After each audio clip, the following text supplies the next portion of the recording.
السلام عليكم ورحمة الله وبركاته. أهلا وسهلا بيكم في حلقة جديدة من حلقات مان تو مان 1907.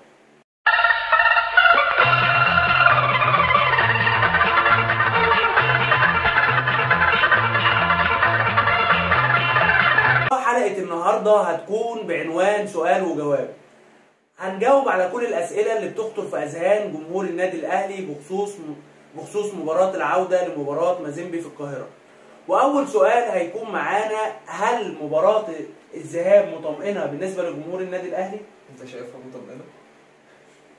بص، هي المباراة عامة اللي انتهت بنتيجة التعادل السلبي هي مباراة أو نتيجة يعتبر سلاح ذو حدين. مباراة مش سهلة أبدا، مباراة كان فيها بعض الأخطاء الدفاعية بالنسبة للفريقين. المباراة قادرة يعني تقدر تقول إن لسه الحظوظ 50-50.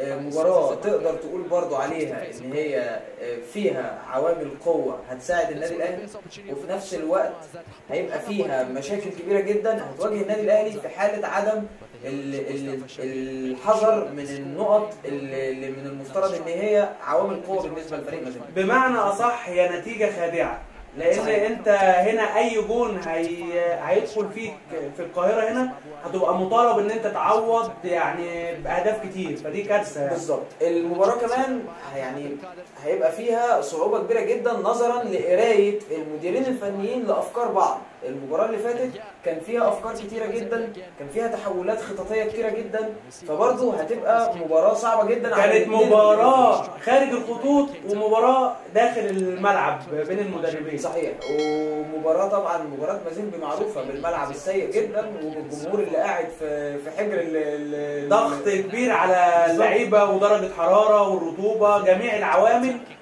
لا تصلح لاي لاعب كره قدم ان هو يمارس اللعبه يعني. لكنها في النهايه نتيجه ايجابيه انك خرجت من مباراه مازيمبي في الملعب. طبعا كلنا عارفين السوق بتاعه والملعب النجيل الاصطناعي السيء جدا من حيث الجوده والاجواء الجماهيريه الصعبه والظروف الجويه كمان.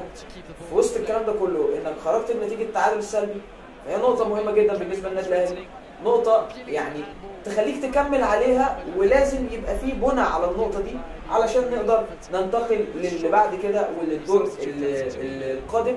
الموضوع هيبقى صعب جدا بالنسبه لك، الموضوع هيبقى محتاج نوعا ما ذكاء في التعامل مع الموقف. هسألك سؤال آخر، يعني هل النادي الأهلي قادر على تخطي عقبة مازيمبي؟ باختصار شديد النادي الأهلي قادر، ولكن في حدود إمكانيات اللعيبة اللي موجودة. إمكانيات اللعيبة الموجودة تسمح للنادي الأهلي بأن هو يتخطى مازيمبي؟ تسمح. ليه؟ لأنك عندك من اللاعبين أصحاب الجودة العالية جدا. طبعا احنا بنتكلم يعني أسماء، طبعا العناصر الموجودة في النادي الأهلي أسماء قوية جدا، ولو رغم الغيابات يا كابتن احمد يظل النادي الاهلي لديه دقه قويه واسماء قويه متاحه. وعلى سبيل حتى العناصر الاساسيه بتتكلم عن لاعبين بحجم رضا سليم، احمد عبد القادر عائد بقوه، احمد عبد القادر عائد بقوه يعني ولا كلها. ويمكن هنتكلم على نقطه الاجنحه بالتفصيل بعد كده، بس يعني العناصر كعناصر جودتها عاليه جدا، قادره ان هي تتخطى مازيمبي قادره، ولكن محتاجه التنظيم والترتيب والالتزام بالطريقه اللي هيقولها لهم طبعا مدير الفني. طب ايه هي النقط اللي المفروض النادي الاهلي يشتغل عليها في مباراه الاياب اللي هتكون الغد ان شاء الله؟ لو بالنسبه للنقط اللي النادي الاهلي لازم يحاول تقويتها، فهو محتاج كذا نقطه مهمه جدا بالنسبه له في الشق الهجومي، وخصوصا في المناطق الاماميه، في الناحيه الهجوميه بالذات في جزئيه الضغط، من انك ما تسيبش الفريق ان هو يطلع بالكوره، لان فريق مازيمبي من نوعيه الفرق اللي بتعتمد على اساليب مختلفه في اللعب، فانت ما تديهمش الفرصه لده. اساليبهم في اللعب بتتنوع ما بين. النادي الاهلي مع كولر بيجيد ان هو يلعب الضغط العالي، ان هو يقدر يغلط مازيمبي يعني. صعوبه فريق مازيمبي في ان هو بيقدر ينوع في طريقه لعبه، بمعنى انه الفريق لو في العادي بتاعه بيبني الهجمه على الارض تمام، فهو بيقدر يعمل ده. ففي حاله الضغط العالي عليه بيتجه لان هو يلعب مثلا الكرات الطوليه، ففريق بيجيد حتى كمان لعب الكرات الطوليه، فبالتالي انت هيبقى عندك مشكله برضو في الجزئيه دي. فده هينقلنا لحته ثانيه، في حاله انك انت نفذت نوع من انواع الضغط عليهم فبالتالي ولدت بعض الاخطاء، وده اللي يعتبر برضو فيه مشاكل، وبالتحديد في النقطه بتاعه مرحله تطوير الهجمه في نص الملعب. لاعبي وسط المحور عندهم بيكون عندهم مشاكل كبيره جدا في تطوير الهجمه بعد استلام الكوره. حامل الكرات بيخطأ اخطاء كبيره، فانت تقدر تستغل ده من خلال الضغط في المنطقه دي من الملعب. النقطه الثانيه وهي في حاله ده لو حصل وبدا الاتجاه للعب الكرات الطوليه. اتجاه للعب الكرات الطوليه دايما بيوديهم لحته المحطه، دايما بيكون في محطه او ان هو بيبدا يوزع كرات على الاطراف علشان يبدا هجمات مع ده هياخدنا لسؤال تاني يا كابتن احمد، ايه هي النقط اللي المفروض النادي الاهلي ياخد حذره منها او يخلي باله منها؟ طيب ده لو حصل والكرات بدات تطلع من الجزئيه او من الشق الدفاعي وقدروا ان هم يبنوا الهجمات عن طريق سواء كرات طوليه او عن طريق بناء لعب على الارض، في النهايه هو هيوصل للمناطق الخطره او المناطق الدفاعيه بتاعتك. المناطق الدفاعيه بتاعتك محتاجه بعض التركيز، مش محتاجه ابدا اي نوع من انواع السرحان. النادي الاهلي بيواجه مشكله كبيره جدا في جزئيه السرحان، وخصوصا مع اللاعبين الموجودين رامي ربيعه، محمد عبد المنعم.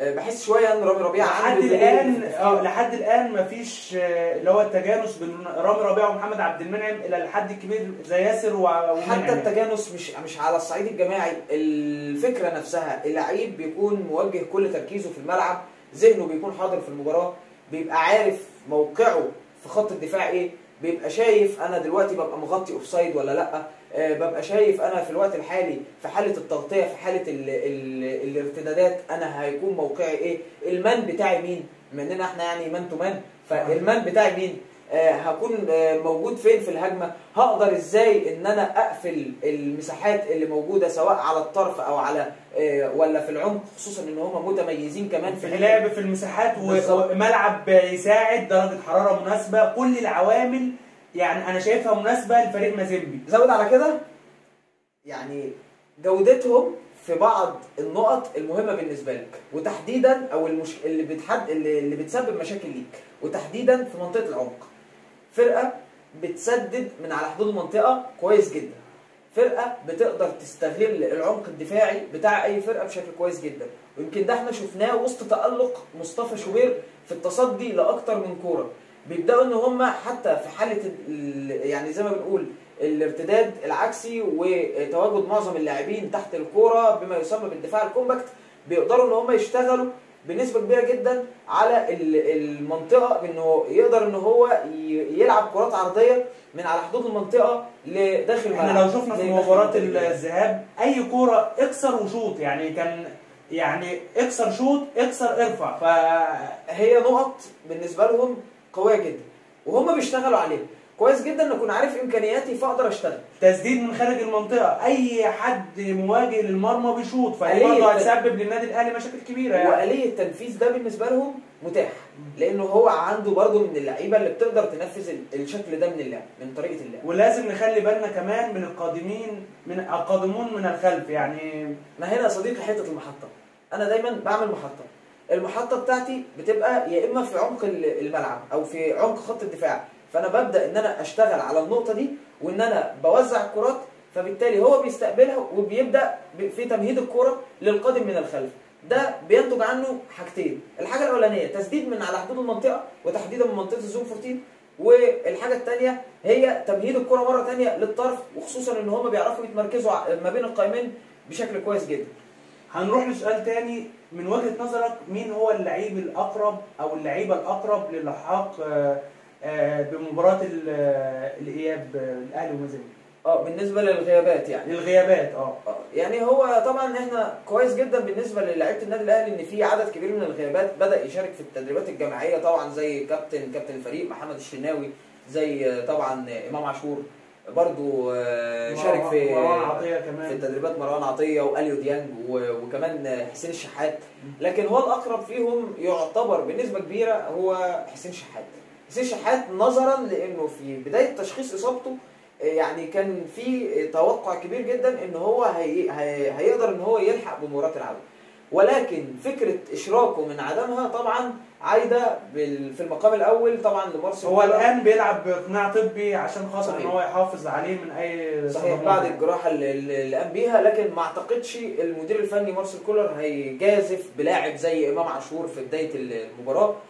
ورقه رابحه على الدكه ممكن تنزله في بعض من الشوط الثاني ان هو برضه وارد ما تلاقيش امام، يعني لو لقى المباراه ماشيه في سياق كويس من وجهه نظره لا هيفضل اراحه امام مش هيجازف بيه يعني. وبالنسبه لاليو ديانج اعتقد الامور لسه برضه في مرحله طبعا التاهيل، وان هو الاشتراك في التدريبات الجماعيه يعني نوعا ما نقدر نقول ان هي قادره ان هي تاهله بعد كده، لكن فرصه لحقه هتبقى صعبه شويه يعني بالنسبه كل اللي نقدر نقوله ان احنا نلعب قدام فريق محترم جدا كرويا وبيلعب بكذا طريقه، ولازم ان احنا يبقى في حذر عشان خاطر يعني نتيجه مباراه الذهاب هي نتيجه خادعه يعني. طب اسالك انا سؤال يا صديقي، اتفضل.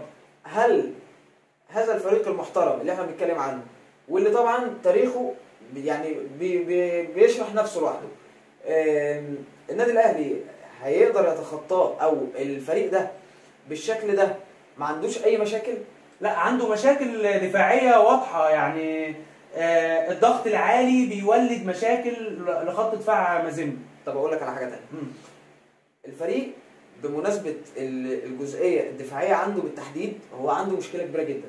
المشكله دي دايما بتواجه الفريق في اي مباراه، وخصوصا لما بيلعب قصاد خصم قوي هجوميا، وتحديدا في تمركزات خط الدفاع. تمركزات خط الدفاع فيها بعض العشوائيه، تقدر تقول كده يعني بالبلدي بيبقى فيها رجاله في خط دفاع فريق مازيمبي، تحديدا مع الارتدادات بتاعتهم اللي بتبقى نوعا ما بطيئه من ناحيه، ومن ناحيه ثانيه ان هم ما بيقدروش يغطوا المساحات الموجوده في خط ظهرهم بالشكل الامثل. فانت بالنسبه لك كنادي اهلي دي نقطه ضعف عند مازيمبي، وفي نفس الوقت نقطه قوه عندك، او انت تحاول كنادي اهلي تخليها نقطه قوه عندك بانك انت تبقى عندك سرعه كبيره في الهجمات المرتده. بالظبط، دي نقطه. سرعه كبيره في التحولات من الدفاع للهجوم، وخصوصا ان هم بيسيبوا وراهم مساحات كبيره. تغطيه المساحات دي نقطه ضعف عندهم، وفي نفس الوقت الحارس بتاعهم مش قوي يعني اليون فاتي حارس كويس، حارس سنغالي طبعا عنده الامكانيات نوعا ما جيده، ولكن مش احسن حاجه، مش الحارس اللي تخاف منه بالظبط يعني. الحارس اللي تقدر انك انت تسجل فيه هدف واثنين، وتقدر تستغل المشاكل الدفاعيه بتاعتهم في التنوع في اشكال الهجوم، سواء من عرضيات سواء عن طريق نقطه يمكن احنا ما اتكلمناش فيها ولا هي نقطه الاجنحه، الانسايد جيمرز. انت عندك الانسايد وينجرز بتوعك لعيبه كويسه جدا، سواء بيرسي تاو، سواء رضا سليم، سواء عبد القادر، سواء طاهر، سواء عندك ايا كان الاسم اللي موجود عندك. الجناح بيتميز بحاجتين مهمين جدا، ان هو بيجيد اللعب على الطرف، ده اساسا لازم يبقى يعني بيتوفر فيه الحاجه دي علشان يبقى جناح. والحاجه الثانيه ان هو بيقدر يدخل لعمق الملعب ويقدر يشكل لك خطوره سواء من العمق او من على الاطراف، او على اقل تقدير خالص ان هو بيقدر يرجع الكره تاني لمنطقه يقدر النادي الاهلي يشكل منها خطوره. ففي النهايه الاجنحه بتاعتك لازم تستغل كل الفرص اللي بتتاح ليها. زود على دي نقطه راس الحرب. اخيرا يا كابتن احمد، من وجهه نظرك التشكيل المتوقع لبدء المباراه في القاهره هنا، هل هيبتدي بنفس التشكيل اللي ابتدى بيه هناك في الكونغو؟ اعتقد يا صديقي ان هو هيشتغل على نقطه مهمه جدا، الا وهي السيف اريا. هو هيبدا يشرك اللاعبين الاجهز واللاعبين اللي تقدر تقول باستمرار هم متواجدين في الفتره الاخيره.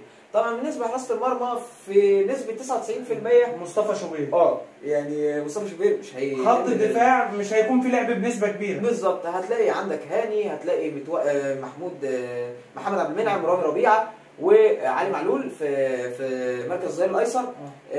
اعتقد برضو في نص الملعب هيلعب احمد نبيل كوكا، هيلعب برضو بعمرو السوليه. اعتقد ممكن يبدا بعمرو السوليه كان كويس جدا في المباراه اللي فاتت، وكمان ممكن يلعب بقفشه. يعني وارد تشوف محمد مجدي هنا هتبقى محتاج قفشه فعلا، يعني وجوده هيبقى مهم ان هو صحيح. يحرك، ان هو يقدر يسيطر على رتم المباراه يعني. في الخط الامامي ممكن شويه اقول لك مثلا ناحيه اليمين بيرسي تاو، ناحيه الشمال رضا سليم، وفي الامام وسام ابو علي مفيش اي كلام يعني. يعني ده تقدر تقول ده التشكيل الاقرب من وجهه نظري لبدايه المباراه.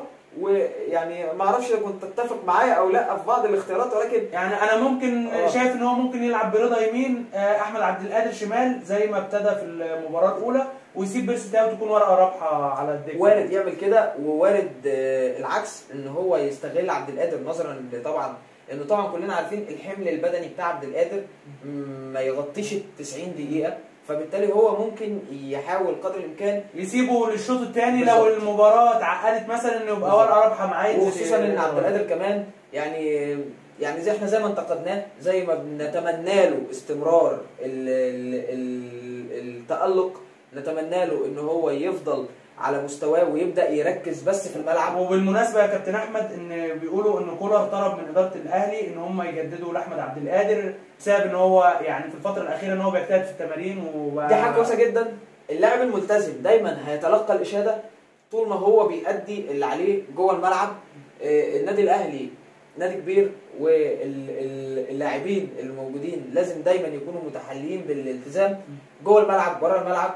فاحمد عبد القادر يعني انا سعيد ان هو بدأ يتدارك الموقف، اللي طبعا هو مر بفتره سيئه، تداركه للموقف ده حاجه كويسه جدا، ونتمنى استمرار المستوى الجيد، وان هو يشتغل اكتر على نفسه علشان بس ما يبقاش موجود في النادي الاهلي، كمان ينضم لمنتخب مصر لانه لاعب موهوب.